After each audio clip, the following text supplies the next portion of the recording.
Greetings. It's time for the Equity.Guru Investor Roundtable, and today we're talking about Valeo Pharma out of Quebec. With me are our expert analysts, and just below me is the man, the myth, the legend, Chris Perry himself. Just above me is TK Indachena, and in the top bunk, Vishal Tura, who's going to start us off with a little bit of the skinny on Valeo Pharma. All right, thanks, Rob. So I think it's a great time to be talking about this type of company because on the stock market, the vaccine plays and even the biotechs are hot right now. And if this strength continues, we might be seeing a move into some of the smaller biotechs there, and specifically that have a COVID play, right? So there is something with Valeo. We'll cover that in just a second here, but they are a company committed to innovative therapeutic solutions to improve the quality of life.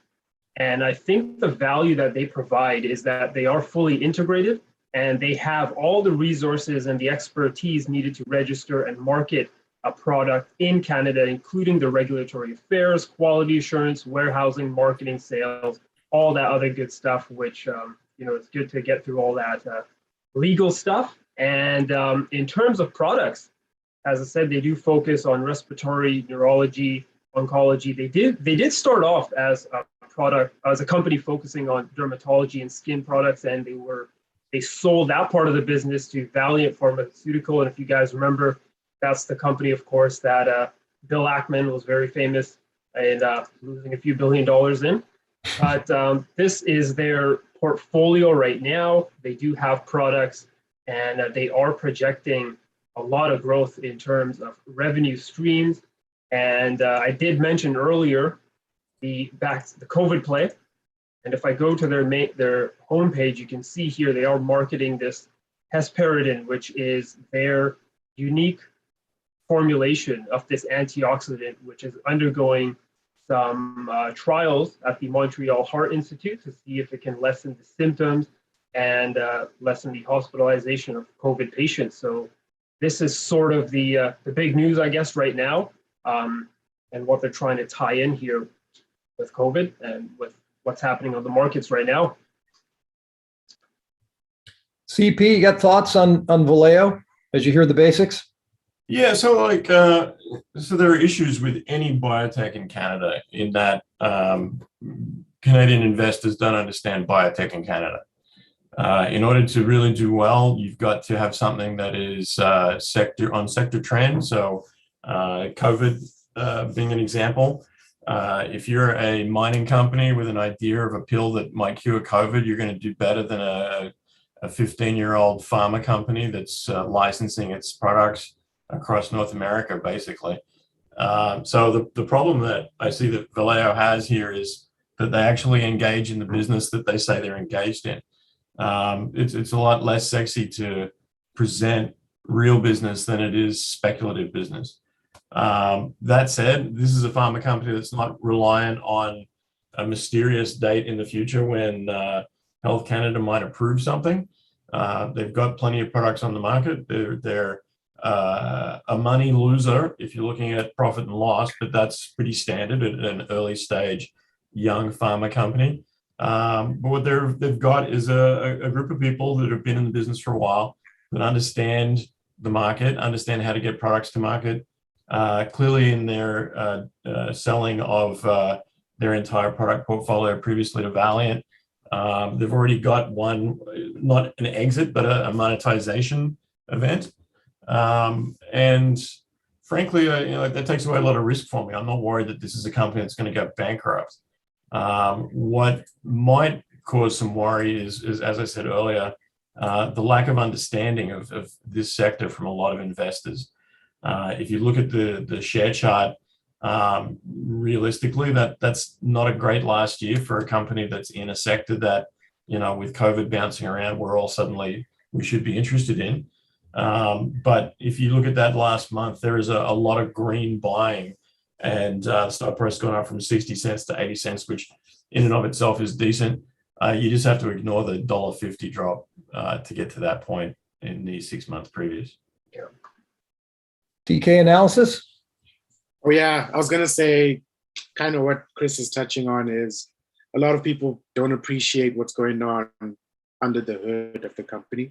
So it has a large addressable market, which says great things about the health of our population, but it does have a large addressable market. The only issue is that it costs a lot for them to get the final product to manufacture to get the final product to the end consumer, which is pretty interesting for a company that is in the commercialization side, where it doesn't have to go through the research and development costs. It just takes final stage drugs to market. So I think that's kind of where the market has this uncertainty factor, where it's like, oh, like Chris is saying, it's obvious you have a viable product, but why are sales not picking up as quickly as your costs or something like that? And that's where the market is trying to price it in, but not sure exactly where to kind of place this.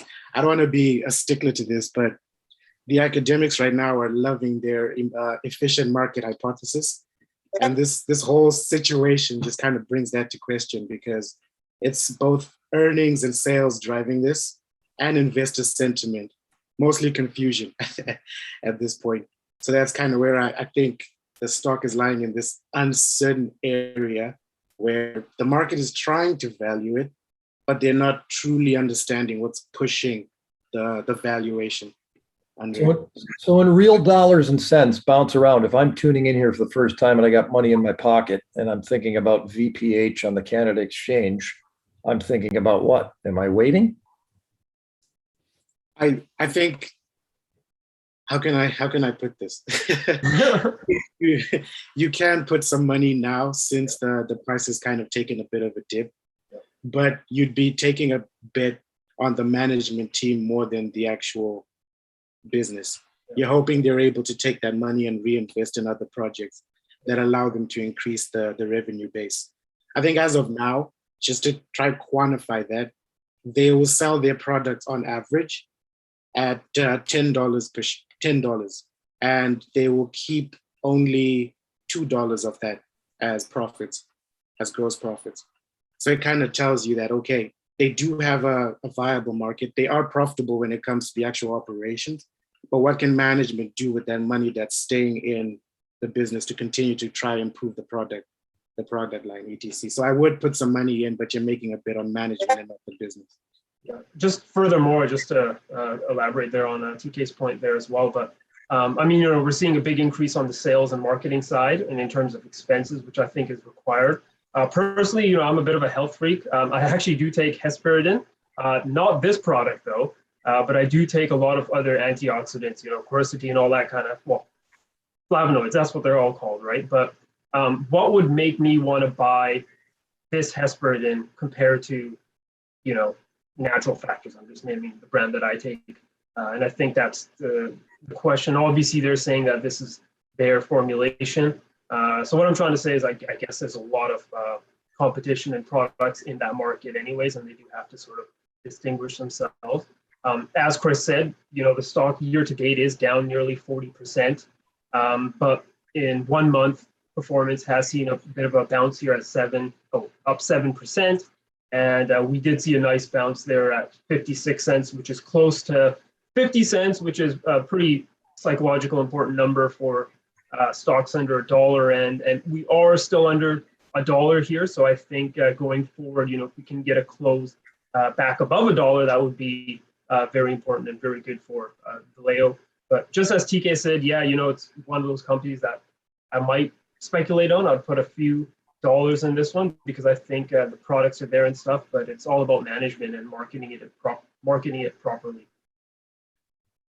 Yeah, I agree with that. I think this company's close. It's just not going to get the news dropping one day that takes it to $2 in an afternoon, right? It's going to be a steady earner. People will look at that chart and say, well, I don't like the fact that it's down. If you look at the last month's chart, it's radically up, right? So relative to where we are today, it's on an uptrend. And, if I think that people were selling it for $1.50 in January and I can buy it for 75 cents today, that seems like a bit of a deal to me if nothing is fundamentally wrong with the business. Yeah. And just as we said earlier, sector strength is with it right now. There's a big rush into biotech. And if that strength continues, then I think something like this, like VPH, will get more looks. And, the stock is bouncing from important support zone and it's up for the month. I'm buying and I'm holding, boys. I'm buying and I'm holding. So there you go. I'm buying and I'm holding. And for the folks out there, you're not just taking this to the bank or taking this to the exchange. You're going to do your own research. These guys are just giving you some education and advice, but it's up to the individual investor to make his own decisions, of course, on his own. This is Valeo. I keep making that O and A. Valeo Pharma out of Quebec, VPH on the Canada Exchange. And this has been the Equity Guru Investors Roundtable. See you next time.